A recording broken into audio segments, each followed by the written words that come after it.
जो लोग कहते हैं कि धारा 370 परमानेंट है, वो संविधान सभा की मंशा का अपमान कर रहे हैं, संविधान का अपमान कर रहे हैं। मान्यवर, आज सुप्रीम कोर्ट ने कह दिया है कि इसका मतलब यह है, ये जो कहा धारा 370 अस्थायी प्रावधान था, इसका मतलब यह है कि ये दावा याचिकाकर्ता का 370 को कभी हटाया ही नहीं जा सकता।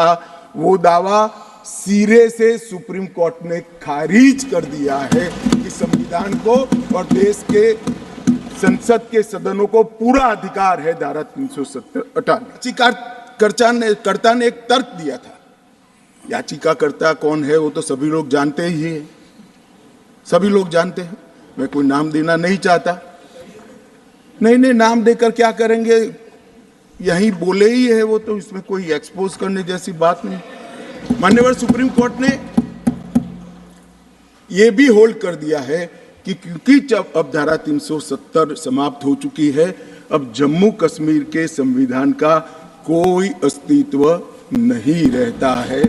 मान्यवर, न्यायालय ने यह भी माना कि राज्यपाल शासन और राष्ट्रपति शासन की जो उद्घोषणाएं हुई, इस पर भी ढेर सारे सवाल उठा गए कि राष्ट्रपति शासन गलत तरीके से लगाया गया, राज्यपाल शासन गलत तरीके से लगाया गया। इन्होंने भी, सुप्रीम कोर्ट ने यह भी माना कि राज्यपाल शासन और राष्ट्रपति शासन की उद्घोषणाओं को चुनौती देना ठीक नहीं है, ये पूर्ण रूप से संवैधानिक प्रक्रिया के तहत। मान्यवर, अनुच्छेद 370(3) में जो प्रावधान है वो संविधान सभा ने ही तय किया है। जब टेम्पररी इस प्रोविजन को किया गया तब सवाल हुआ है कि टेम्पररी है तो हटेगा कैसे। तो धारा 373 के अंदर एक प्रावधान डाला गया कि संयोग से राष्ट्रपति महोदय धारा 370 में सुधार भी कर सकते हैं, इस पर रोक भी लगा सकते हैं और पूर्णतया संविधान के बाहर भी कर सकते हैं। राष्ट्रपति का जो आदेश था, तत्कालीन राष्ट्रपति का 5 अगस्त 2019 का आदेश सीओ था, इसके माध्यम से राष्ट्रपति जी को पूर्ण अधिकार है अनुच्छेद 370 का संचालन बंद करने का। ये भी आज सुप्रीम कोर्ट ने सर्वानुमत से होल्ड कर दिया है, उसको उस पर मोहर लगाई। इस आधार पर याचिकाकर्ता ने एक तर्क दिया था। याचिकाकर्ता कौन है वो तो सभी लोग जानते ही है, सभी लोग जानते हैं। मैं कोई नाम देना नहीं चाहता। नहीं, नाम देकर क्या करेंगे, यहीं बोले ही है वो, तो इसमें कोई एक्सपोज करने जैसी बात नहीं।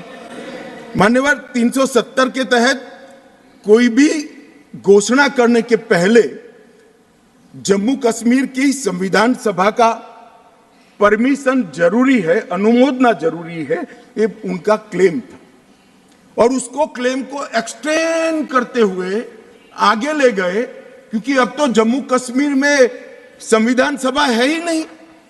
तो इसका मतलब ये हुआ कि जम्मू कश्मीर की संविधान सभा के परमिशन के बगैर धारा 370(3) के तहत कोई एक्शन नहीं लिया जा सकता और संविधान सभा समाप्त हो गई है, इसलिए धारा 370 परमानेंट हो गया।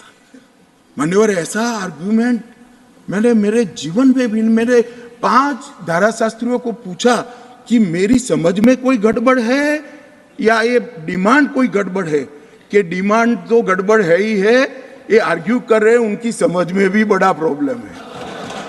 मान्यवर, आज सुप्रीम कोर्ट ने तय कर दिया कि जम्मू कश्मीर की संविधान सभा समाप्त होने से धारा 370(3) समाप्त नहीं हो जाता है, धारा 370(3) यथावत रहता है। मान्यवर, न्यायालय ने यह भी माना कि धारा 370 के तहत मिली हुई शक्ति का प्रयोग करते हुए राष्ट्रपति महोदय एक तरफा सूचना जारी कर सकते हैं, जिसको संसद के दोनों सदनों का सादे बहुमत से अनुमोदन चाहिए। ये भी आज सुप्रीम कोर्ट ने मान लिया। जो कहते थे कि राष्ट्रपति महोदय का सीओ ठीक नहीं है, आज उसका भी जवाब माननीय सुप्रीम कोर्ट ने दे दिया है। मान्यवर, सुप्रीम कोर्ट ने ये भी होल्ड कर दिया है कि क्योंकि जब अब धारा 370 समाप्त हो चुकी है, अब जम्मू कश्मीर के संविधान का कोई अस्तित्व नहीं रहता है। मान्यवर, न्यायालय ने चुनाव कराने के लिए भी चुनाव आयोग को निर्देश करे। मान्यवर, बहुत सारे लोग, अब इसमें तो इतना सारा लूट गया, जो दावे थे सारे खारिज हो गए। तो एक पूंछ पकड़कर मैंने बाइट देखा करते हैं, क्या पूंछ पकड़ते हैं कि चुनाव आयोग ने ऑर्डर कर दिया। अरे भाई, क्या ऑर्डर करा? मैंने स्वयं कहा है कि हम चुनाव कराएंगे, इसमें कौन सी बड़ी बात है?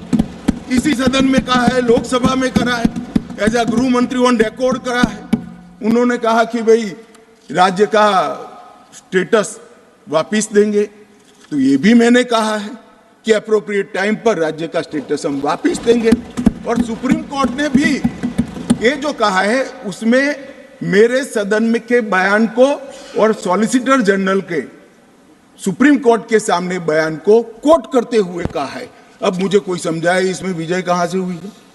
घोर पराजय में विजय कैसे ढूंढना, इसकी कला कोई आप लोगों से सीख ले साहब।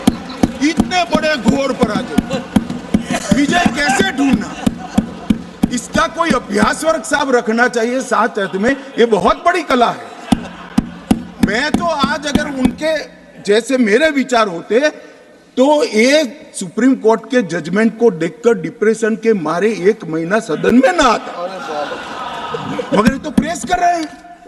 और कांग्रेस पार्टी ने आज प्रेस करी मान्यवर, और प्रेस में क्या किया, कहा कांग्रेस पार्टी ने?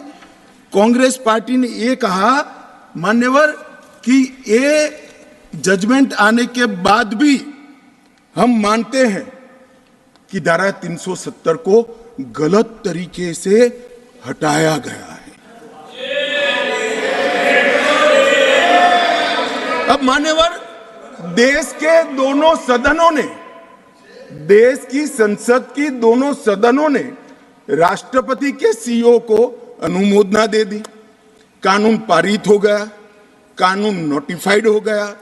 किसी ने चैलेंज भी किया सुप्रीम कोर्ट में, ठीक है, सबका अधिकार है, करना चाहिए।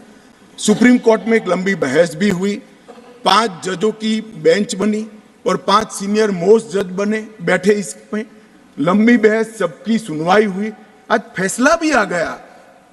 मगर ये फैसले के बाद भी ये कहते हैं कि हम इसको नहीं मानते हैं और हम मानते हैं कि धारा 370 गलत तरीके से हटाया गया है। मान्यवर, मैं इनको नहीं समझा सकता।